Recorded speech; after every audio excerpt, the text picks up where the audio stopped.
Seat को ग्रहण करें।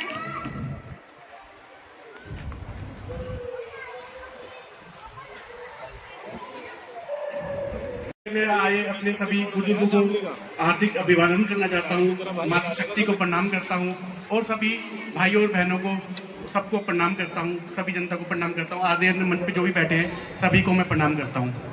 मैं अपनी बात प्रारंभ से शुरू करता हूँ क्योंकि राष्ट्रीय जनगणमन पार्टी आपके लिए एक नया नाम हो सकती है, क्योंकि ये पार्टी नहीं है, इसकी क्या विचारधारा, ये पार्टी आई क्यों, पार्टी तो बहुत सारी है, फिर यही पार्टी क्यों आई और इसके क्या लक्ष्य है। मैं शुरू से अपनी बात कुछ कम शब्दों में अपनी बात बताने का प्रयास करता हूँ। लगभग 4 वर्ष पूर्व मैं अंशुल गुप्ता हूँ, पेशे से मैं एक सॉफ्टवेयर इंजीनियर हूँ, सॉफ्टवेयर आर्किटेक्ट हूँ मैं।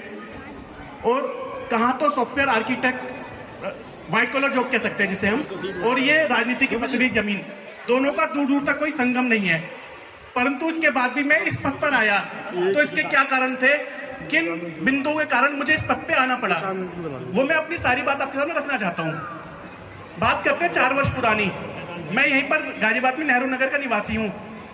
बहुत छोटी सी समस्या हमारे क्षेत्र में पैदा हो गई, बहुत छोटी सी, सीवर की। सीवर जाम हो गया, सीवर जाम हो गया। जाम होने के बाद अनेक जगह हमने शिकायत दर्ज करी, परंतु उस पर कोई कार्य नहीं हुआ। कार्य नहीं हुआ तो हम क्षेत्रीय पार्षद जी के पास गए, महापौर जी के पास गए, नगर आयुक्त जी के पास गए, परंतु कहीं कोई कार्य नहीं हुआ।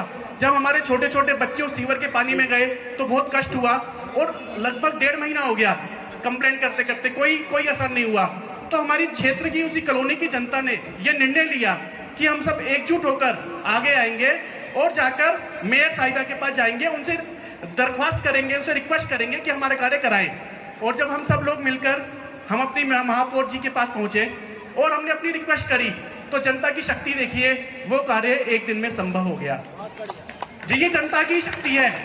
ये जनता की शक्ति देखकर हमें बहुत आनंद आया। हमें लगा कि अगर जनता एक तरफ हो जाए तो वास्तविक में बड़े से बड़ा कार्य भी वो कर सकती है।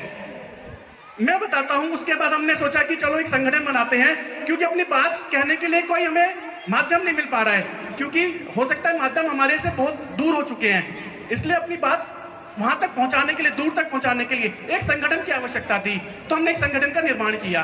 संगठन का निर्माण करने के बाद हमने गाजियाबाद में अलग अलग क्षेत्रों का दौरा किया और देखिए क्या, आज तक शायद हम क्षेत्र में कभी गए नहीं थे, लेकिन चूंकि राजनीति से जुड़े तो इसलिए ऐसे क्षेत्रों में गए जो सरकार द्वारा बसाए गए हैं, लेकिन उनमें बेसिक सुख सुविधाओं का भारी अभाव दिखा।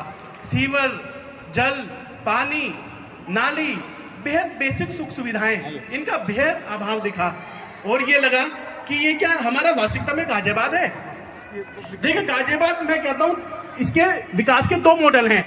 एक मॉडल जो हम देखते हैं, जो हम अखबारों में देखते हैं, पढ़ते हैं, सुनते हैं, जो विकसित मॉडल है, पर एक मॉडल ऐसा भी है जहां पर स्थानीय सुविधाओं